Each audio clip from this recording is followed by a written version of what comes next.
Cette semaine, dans votre hebdo d'Agir TV, le festival du film d'archéologie d'Amiens est à l'honneur. Puis, le point sur le reste de l'actualité de notre région. Bienvenue, vous regardez Agir TV en Picardie. Tapis rouge pour la 11e année du festival du film d'archéologie d'Amiens, qui se tient du 10 au 14 avril dans la capitale picarde. Au programme de cette édition, 60 films et documentaires en compétition, des rencontres scientifiques et de nombreuses avant-premières. Notre programmation, c'est une programmation assez éclectique, puisqu'on va voyager à la fois à travers les âges et à travers les continents. Et notre but, c'est de faire découvrir aux spectateurs, au public, les dernières découvertes archéologiques.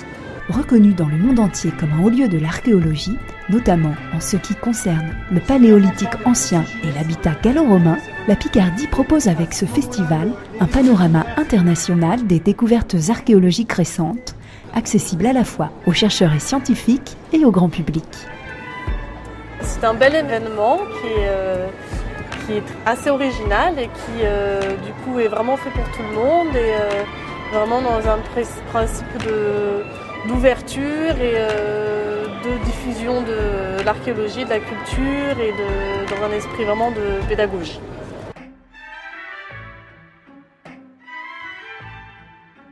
L'originalité du festival tient aussi à ses reconstitutions grandeur nature. Ici, avec les Zambiani, les spectateurs se retrouvent plongés au beau milieu d'une bataille rangée entre nos ancêtres les Gaulois et les Romains, plus vrais que nature. Quand on va sur un chantier archéologique, il y a quelques objets, il y a quelques structures, donc des fosses, des trous de poteaux, mais pour le grand public, c'est pas toujours facile de le comprendre, c'est pas toujours très parlant. On restitue quelque chose qui est plus facile pour le grand public de comprendre, et notamment pour les enfants généralement. Dernier coup de cœur du public, l'exposition consacrée aux objets remarquables récemment découverts sur le canal Seine-Nord. Là, ici, à cette sculpture-là, on dirait un chapeau alors que c'est le cou. L'important, c'est de présenter au public un petit peu de quoi est fait leur passé, de quoi est fait leur histoire, et de montrer que même au fin fond de la Somme, on peut découvrir des choses et des sites importants pour l'histoire de cette région et de la France d'une façon générale, puisque la qualité et l'intérêt des découvertes qui sont présentées ici ce soir le démontrent aisément. Bonne nouvelle, le festival ne s'arrête pas à Amiens. Une décentralisation sera organisée jusqu'au 31 décembre de cette année sur l'ensemble de la Picardie. Retrouvez plus d'informations sur le blog du CIRAS, le comité d'organisation du Centre interdisciplinaire des recherches archéologiques de la Somme, en charge de la manifestation. Chef de file du projet Éco-Région, la région Picardie a accueilli ce mercredi 11 avril 2012 ses partenaires européens pour le lancement officiel de ce projet de coopération interrégionale dans le domaine de l'économie verte.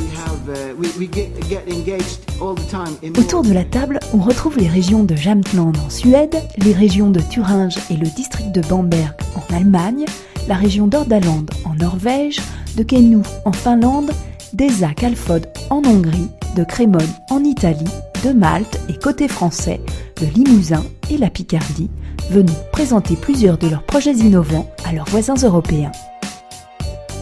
De belles coopérations à venir, cet échange d'expériences se poursuivra pendant 33 mois. Un transfert de savoir-faire à suivre sur le site picardie.fr. Le festival de l'oiseau et de la nature s'est reparti, direction la baie de Somme et tout son arrière-pays, du 21 au 29 avril 2012 pour ce rendez-vous des amoureux de paysages sauvages et autres passionnés d'ornithologie.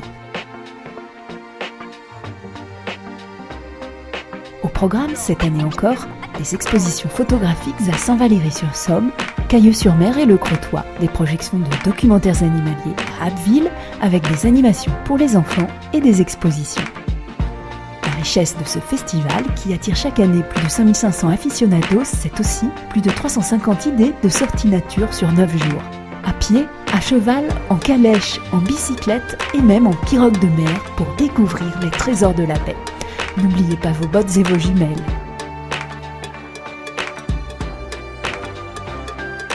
Pratique pour allier ce paradis des oiseaux, les festivaliers bénéficient de 50% de réduction sur leurs billets de train.